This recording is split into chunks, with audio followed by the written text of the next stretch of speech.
It is almost 2 a.m., and I am sitting here in the quiet of my office thinking about a conversation I had with a friend earlier today. He asked me how I managed to save $100,000 by age 26 without some massive inheritance or a lottery win.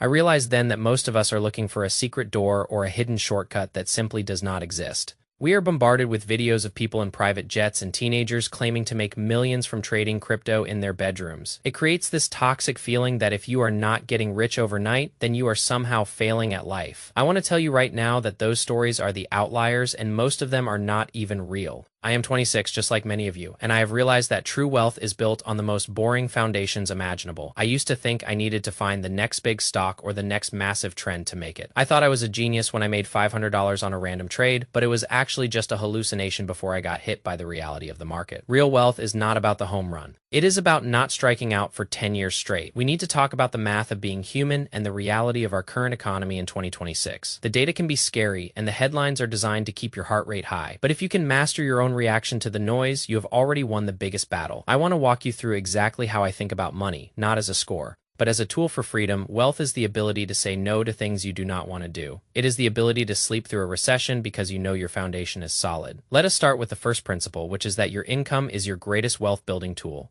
In your 20s, you do not have much capital, but you have an incredible amount of energy and time. I spent my early 20s obsessing over the 5% return on my small savings when I should have been obsessing over increasing my value to the world.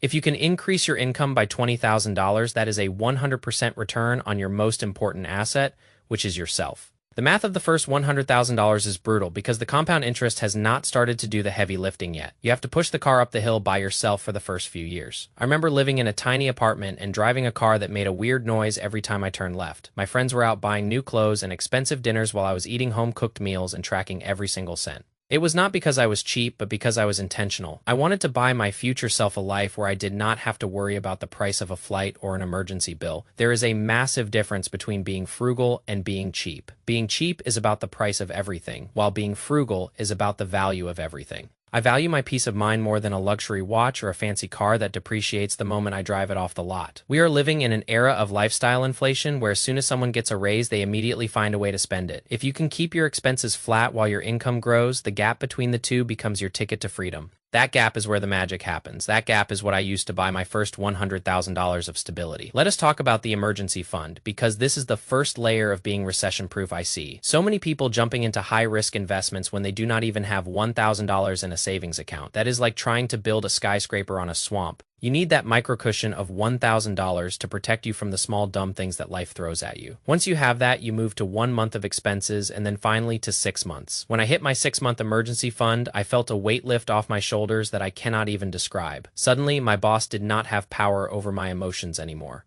The economy did not have power over my sleep anymore. Cash is not just paper, it is oxygen in a room where the air is getting thin. In 2026, we are seeing high interest rates and a shifting job market. This is not the time to be reckless with debt. Credit card debt is a parasite that eats your future while you are sleeping. If you are carrying a balance at 20% interest, you are in a financial emergency. You cannot outinvest a 20% interest rate. The math simply does not work. Kill the debt first, then build the shield. Once the shield is built, then we can talk about the sword, which is investing. My investing strategy is so boring that most people find it hard to believe. I do not check the tickers every hour. I do not read complex charts with lines that look like a heart monitor. I just buy the total market, and I do it every single time I get paid. I am a big believer in the S&P 500 because it represents the 500 largest companies that are literally incentivized to make money. When you buy an index fund, you are betting on human ingenuity and the desire for progress. I do not need to be right about which company wins. I just need to be right that the world will keep moving forward. In your 20s, the market dropping 20% is actually a gift. It is like a clearance sale on your future. I remember the first time I saw my portfolio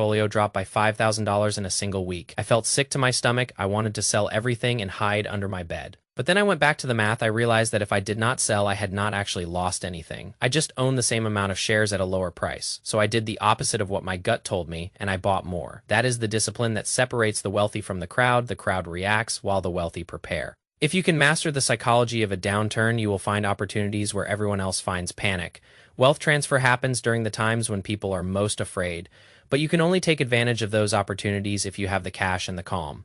I want to talk about the social cost of this journey. Choosing to save $40,000 a year in your 20s means saying no to a lot of things. It means watching your friends go on trips you cannot afford yet. It means being the one who brings a water bottle to the bar. There is a loneliness to this path that no one talks about, but that loneliness is temporary while the freedom is permanent. I found that the people who judged me for my choices back then are the ones asking me for advice now. You have to decide whose opinion matters more to you. The people who are broken loud or the people who are quiet and free. Surround yourself with people who talk about ideas and growth rather than people who talk about celebrities and gossip. Your social circle is a leading indicator of your net worth. If you are the smartest person in your group, you need to find a new group. I spend my time around people who challenge me to be better and who remind me that I am capable of more. We are young, and our biggest asset is not the $100,000. Our biggest asset is our adaptability and our health. I see so many people burning their health to make wealth, and then they spend their wealth trying to get their health back. The math of that equation is terrible. Sleep 8 hours, eat real food, and move your body every day. Your brain is the engine that produces the income. If you do not take care of the engine, the whole system crashes. I am 26, and I still have 40 years of compounding ahead of me. If I never saved another dollar, my current $100,000 would likely grow to millions by the time I retire. That is the power of starting early. Even if you are starting with $10 a week, do not let the smallness of the number stop you. The habit is more important than the amount. If you can manage $10, you can eventually manage $10,000. But if you cannot manage $10, you will lose $1,000,000. The moment you get it, financial literacy is not about math, it is about behavior. It is about the ability to delay gratification for a better version of tomorrow. I look at the world in 2026 and I see so many distractions designed to keep you poor apps that want your attention, stores that want your money, and social media that wants your envy. You have to build a wall around your mind. You have to realize that you are the architect of your own life. No one is coming to save you. The government is not coming to save you, and your boss is not coming to save you. You have to save yourself. And the good news is that you are more than capable of doing it. I am not special, and I am not a genius. I am just a guy who decided that I would rather be free than look rich. I want you to feel the same peace that I feel. I want you to know that you are on the right path, even if it feels slow. The mountain is high, but the view from the top is incredible. I remember one night when I was 22 and I only had $300 in my bank account. I was scared and I felt like I was failing, but I made a plan and I stuck to it. I chose the boring truth over the exciting lie.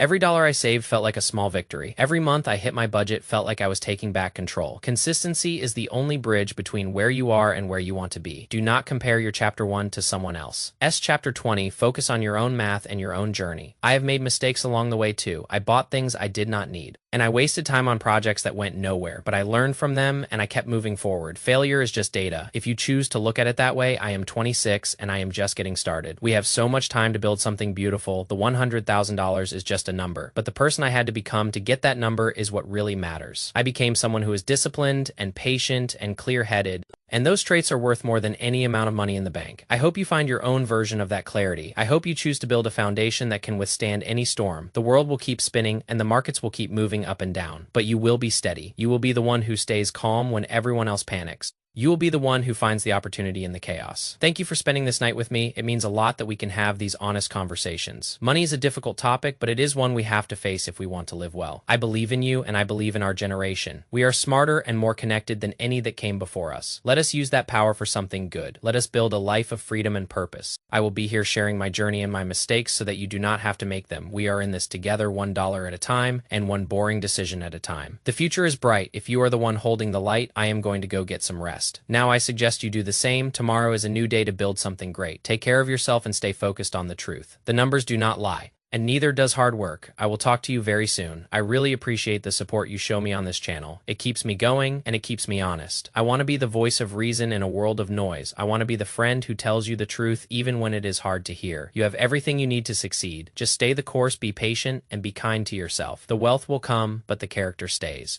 I wish you nothing but the best on your own financial journey. It is a marathon, not a sprint, so pace yourself. I am proud of you for even being interested in these topics. It shows that you care about your future, and that is the first step to greatness. I will see you in the next video. Until then, stay disciplined and stay curious. Life is a beautiful game if you know how to play it. Let us play it well. I am signing off for tonight. Good night and good luck. We will achieve our goals together. I promise you that. Just do not give up on yourself. The math is on your side, time is on your side, and I am on your side. Stay grounded and stay real. The best is yet to come. I can feel it. See you soon. Now let us talk about the specifics of mutual funds. Index funds and ETFs. I know these terms get thrown around a lot, and actually a lot of people mix them up, so I know it can be confusing. I actually have a degree in finance, but I did not even learn this stuff in school. When I invested in ETFs for the first time, I learned later on that ETFs did not have this one really important feature that I wanted in my investment portfolio, so I had to switch over to index funds, and it was all kind of a hassle. I want to save you this trouble in this video. I want to share everything I learned with you so that you can be more informed before making any investments of your own. So if you want to learn the difference between index funds,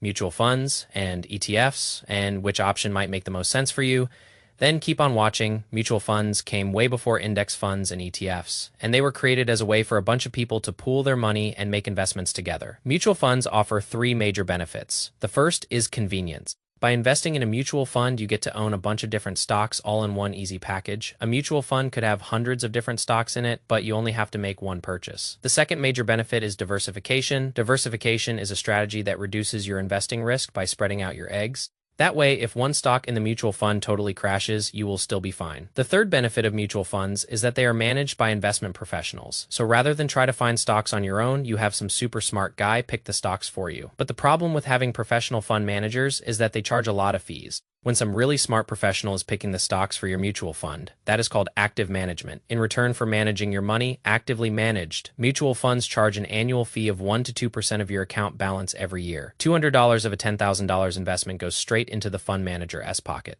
And even if the manager makes poor decisions and your balance goes down, you still get charged. The cost of fees can really add up, reducing your nest egg by hundreds of thousands of dollars. Then came the index fund. Jack Bogle got so sick of mutual funds ripping people off that he invented index funds. Unlike traditional mutual funds, index funds are passively managed. This means that rather than paying an expensive fund manager, the fund follows a fixed formula based on an index. Since the fund simply buys whatever stocks are in the index, the fees are much lower. The Vanguard SP 500 Index Fund charges an annual fee of 0.04%. Peanuts. So index funds are a type of mutual fund. All index funds are mutual funds, but not all mutual funds are index funds. An index fund will clearly state that it tracks an index and specifies which one. Moving right along to ETFs, also known as exchange-traded funds. ETFs were introduced about 15 years after the first index fund, and they are very similar to index funds, except for one major difference. With index funds, you can only buy and sell shares once a day, but with ETFs, you can buy and sell your shares whenever the stock market is open. A lot of times you will hear the terms ETFs and index funds used interchangeably, but they are not the same thing.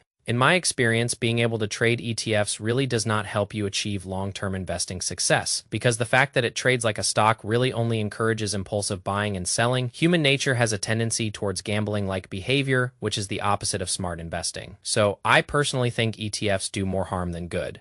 Another reason why I like index funds is because index funds offer automatic reinvestment. This makes it really easy for you to save and invest without even lifting a finger. Index funds allow you to set up a recurring monthly deposit from your checking account, and they will automatically buy more shares for you. ETFs do not offer this feature, so you would have to buy more shares of the ETF every month yourself. Of course, it means you have to pay trading commissions every time. So I hope you have a better understanding now of mutual funds. Index funds and ETFs. Mutual funds came first and offered pooled investing. Then index funds came along with much lower fees and passive management. And finally, the ETF came on the scene, which trades like a stock but lacks automatic reinvestment. I really hope this deep dive into the math of investing helps you make better choices for your future. Remember that the path to $100,000 is paved with these small, boring decisions. If you stick to the plan, the math will do the rest. Thank you for listening to my story tonight. I will see you in the next one. Good night.